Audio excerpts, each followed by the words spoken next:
This video that you all are about to see is a conversation between me and my daughter. And this is what I call the benefit of good parenting. I said that I would bring you guys special people. I say it all the time. And this indeed is another very special person. This is my daughter, and her name is Destiny Williams. And it's nice to have you here, Miss Destiny. Well, it's a pleasure to be here on the show. Okay. Thank you. Thank you for having me. Yeah. First of all, what do you do? Well, right now I am in school full time. I'm studying economics and double majoring in art history. But anyone who knows me well knows that my true interest lies in language. Okay. I've had the pleasure of working in a few different industries, but what inspires me most is language and connecting with people. So I understand that you speak fluent Spanish. I do. Yes, I do. What did you learn the Spanish? You know what? I really learned it accidentally, just being nosy. We live in Texas, and there's a high Hispanic population. And above all, I'm a curious person. Right. So I think if you listen with open ears, it's just something that's easy to pick up on. One of my first jobs, I worked as a waitress. I was a waitress for a long time. Okay. And I just picked it up in the kitchen, talking to the dishwashers and meseros and everybody in the restaurant. Now, just progressed in more jobs that I had. Okay. So have you ever traveled out of town and had to use that Spanish?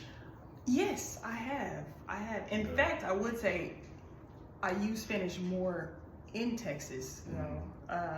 But I've traveled to Spanish-speaking countries. Obviously, we've been to Mexico as a family a couple of times. Okay. I went to Tulum here recently. That's quite touristy. Before that, though, I went to Spain, and I was in Madrid for a while. Right. And I speak a different form of Spanish, but I was able to expand my language capabilities there also. So you went to Madrid, Spain. Yes. And do they predominantly speak Spanish there? Yes, they do predominantly speak Spanish. There are some people who speak English, but it's not like Paris, France, or a country that ensures that everybody speaks English. Right. A lot of people do speak Spanish. That's kind of the only form of communication for a lot of people. So is Spanish the official language of Madrid? Yes, it is. Or is it the official language of the country of Spain or Madrid? Spanish is the official language of Spain and Madrid as well. Okay. But there are other languages spoken in Spain. Catalan, for example. Okay. Which some people argue is just a dialect of Spanish, but that's getting real technical. But the official language of Spain and Madrid is Spanish. It's Spanish. So, do you speak any other languages? Well, aside, English is my strongest one. Right. And I speak Spanish pretty well, and I speak a good amount of French. But I'm always hesitant to say that because, as I mentioned before, Texas is basically a Spanish-speaking state, so it's something that I have to exercise more. Whereas French is not as common. Okay. But I could get around if y'all drop me off in Paris, or I'd find my way. I'd be fine. Yeah. Now, you've been saying since you were in high school that you wanted to speak French and go to Paris. I've been saying it for a long time. Yeah. So now you've already been to Madrid. So is Paris in the near future for you? Paris would be in the future. As far as going to Paris to speak French, though, that's not really high on the list, just because, like I was saying, with Madrid, a lot of people there, their only form of communication is Spanish. Okay. Whereas in Paris, that's not the case. Obviously, French is widely spoken, and it is the official language, but a lot of people there speak English. In fact, the kids grow up speaking English. So if that person is already fluent in English and I come in trying to speak my French, then we're going to be more likely to switch to English with me. So as far as learning French or studying French, I would be more inclined to go to maybe Quebec, Canada, even African countries. And speak French. Yeah, African countries speak French. I feel like I'd be getting a more real experience that way. So, do you know how many times you've been to New York? No, I don't. I don't know how many times I've been to New York. So you kind of stopped counting. Maybe. Yeah. Yeah. I have really great friends up there. I miss them all the time, actually. But I get to visit them. I would go more so during the spring and the summer, just because that's when everybody's out from school. Right. I haven't been able to go this year, though. I really hope that changes. Right. I've gone quite a few times. So what is your favorite spot in New York, and what do you like to do most? Most of the time I'm in Manhattan. I've gone to Brooklyn a few times. I went through Queens accidentally. I got on the train, I didn't know where I was going, and I ended up in Queens. But my favorite place to be is definitely going to be Manhattan. Favorite restaurant, hard to say. I think I would say Balthazar. Okay. Is that in Manhattan? Yes, it is. There's a couple of cool bars. The area by NYU. Area by NYU. Yeah, it's a really fun place to be. So. You're getting some New York education from my daughter. I'm trying my best. Leave a comment below if y'all have been out that way. Maybe some places I've never gone. Maybe something for us both to see. Well, that's true. That's true. We got to put that on the to-do list. For sure. So we've traveled together a little bit. We have. Yeah. That's where I got this spirit from. Okay. Okay. So, do you remember the last trip that we took? Was it California or Washington, D.C.? California. It was California? Yeah. Are you sure? Yeah. Okay. Yeah. Went to L.A. Okay. And we had a blast. We did. Yeah. We did. L.A. was very fun. Now, we went to San Diego. We went to D.C. Yes. Where else did we go? We went to Tampa. Well, that's when you were a kid. Yeah, we did go to Florida. And then we had a whole slew of family trips. We went to Las Vegas. Yeah. Are you a well-traveled person? No. Okay. It's a lot more. There's a lot more traveling to do, and that's kind of a difficult question to ask. I think anyone who right out says that they're well-traveled, I'm kind of suspicious of that. Right. You know, the world is really, really big. And then also, what kind of traveling are you doing when you go there? You know, like, for example, like the first couple times we went to Mexico, we stayed in Cozumel, Yucatan, and those are more touristy places. Granted, they were very nice, and I enjoyed those trips all the same, but you're not really getting a local's experience that way. So there are some places that I want to revisit that we've already gone, and I want to have like a very local experience. Yeah. So it's much more to do. It's much more to do. I've gone some places, but there's a lot more places to go. Now, we've had extensive discussions about Kendrick Lamar versus Drake. The politics. I didn't come here to get political. Yeah. So, whose career is flourishing right now, would you say? You know, I guess it just depends on what kind of perspective you have. Okay. Kendrick Lamar is dominating as far as numbers go. You know, you hear him on the radio very often. Drake did just drop a new album, though. He did? Yes, and it's doing well. The thing is, Drake has such a strong fan base that the numbers are always going to be well for him. And I feel like it's the same thing with Kendrick. Like, you have your start Kendrick fans and you have your start Drake fans. Right. You're not moving us from that. So they always gonna be relevant. They're always gonna be relevant. Yeah. Yeah, I agree. So why would Kendrick accuse him of such a heinous act? You know what? One day we'll have to get him on the show and ask him about that directly. It was awful to hear. I think it got to a point where it was a lot of blows on both sides that I think they were just trying to cut really deep. Right. And I don't think it's true. I'm not sure why he said it. So you don't think Drake's a pedophile? No, I don't think Drake's a pedophile at all. Okay. I don't. Okay. Do you? I don't know. Right. Yeah, I don't know. I guess we gotta get I K-Dot. guess we gotta get. Well, K-Dot could lie. He could lie. We gotta get both sides. We have to get both sides. We have to get both perspectives. Do you think I can pull that interview off? Absolutely. Okay, boy, you did. See, did you catch that? I said, do you think I could pull an interview off with K-Dot and Drake? And she immediately said, absolutely. Yeah. That's positivity. You could learn a lot from that. And I'm not saying that because we're on camera either. I have utter faith and confidence. I don't think there's that much that you can't do.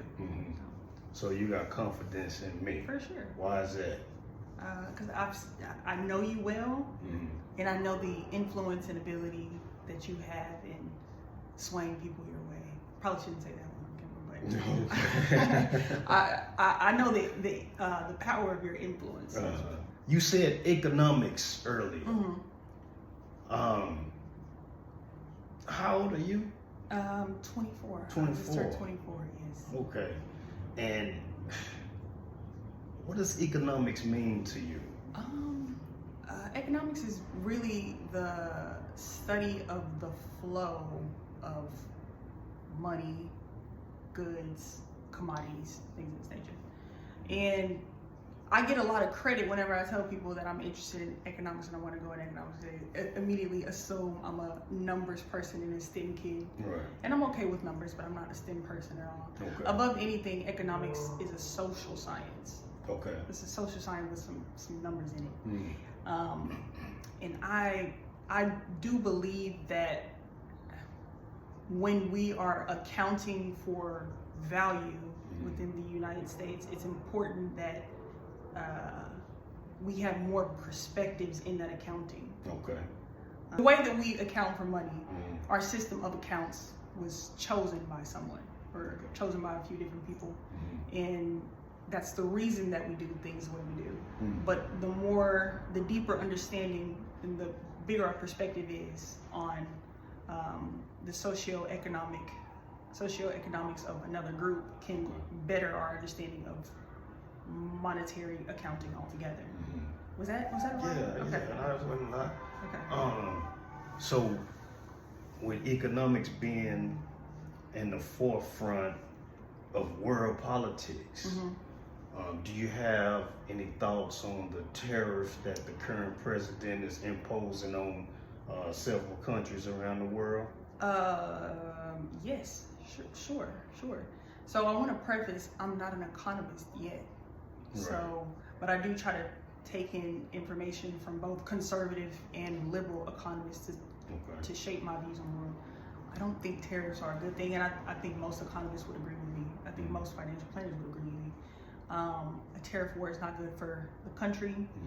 It is not good for imports, and it hurts the consumer more than it would actually hurt the country that's doing any exporting. Right. Yeah. So how do we recoup some of the funds that we've been dispersing to other countries over the years, if not by tariffs? But I do think that another issue that we have as far as the accounting for monetary flow within the States is people have a distorted view of how much money is in the system, where that money has gone and where that money has come from. Okay. America does need to increase production, and I think it's absolutely possible to do so. We have very brilliant minds here. Okay. We do. Yes, we are. We're the forefront in technology, forefront in steel industry, oil industry. So we need to increase our production for sure. But as far as America's debt, our debt is not because of the deficit between import and exports. Okay. Our debt is because of bad monetary policy. Our debt is because of untaxed wealth and tax provisions that allow for money to be pocketed into the hands of a few and not go back into the system. And that is my belief. Okay. Were you aware of the recent shooting of the rapper Lil Ronnie and his daughter? That was horrifying. Yes, I'm aware of it. Yeah. That was awful. What do you think about it?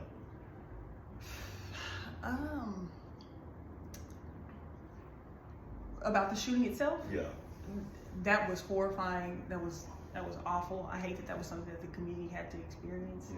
I hate that a child was involved, an innocent child, when they had no choice in any of that. I think that we as a community, I'm talking about my people, right, we need to do an overhaul in our value system. We really do need to change our value system. We need to change how we view respect, how we view morality, what we consume, what we listen to, because all of that gets perpetuated in the young minds. And then this is how we get atrocities and travesties like what happened at the car wash that day. They say that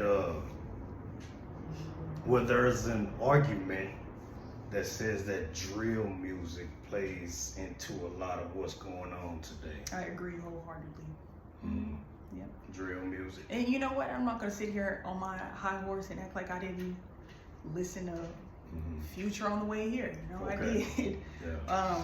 But I heard you listen to some blues and maybe some Al Green, some Frankie Beverly. Listen to some techno, but house, classical. I think most of them get a constant dose of the same thing. Right. Yeah, and it's deeper than even the words, really. Like I was saying, I'll listen to classical and techno music, and there's no words there, but you can feel the energy of a song, and it affects you on some level. Like you walk in here and I'm doing my homework and I'm listening to techno, right? And you're like, what is that? Like, why are you listening to that? But she listens to techno music. I listen to a lot of techno, but it's because the sound waves of that music, the frequency of those vibrations can alter your ability to focus. Okay. And if that can exist in techno music, then what are the sound waves of drill music doing to the younger minds? So the undeveloped mind. Yes, that's a keen point too. Yeah, I think we have a lot of changes to make. I'm not a proponent of drill music at all, and if I was the leader of our community, I would say we need to buy back our radio stations and we need to buy back our television because we need to be in control of what we listen to, what we consume. That's good stuff. I agree 1,000%. Yep. But this is an impromptu, is that the word you use? This is an impromptu interview. Let us know what y'all think in the comments. Thank you. And this is another edition of the Positive Postman's podcast. Peace.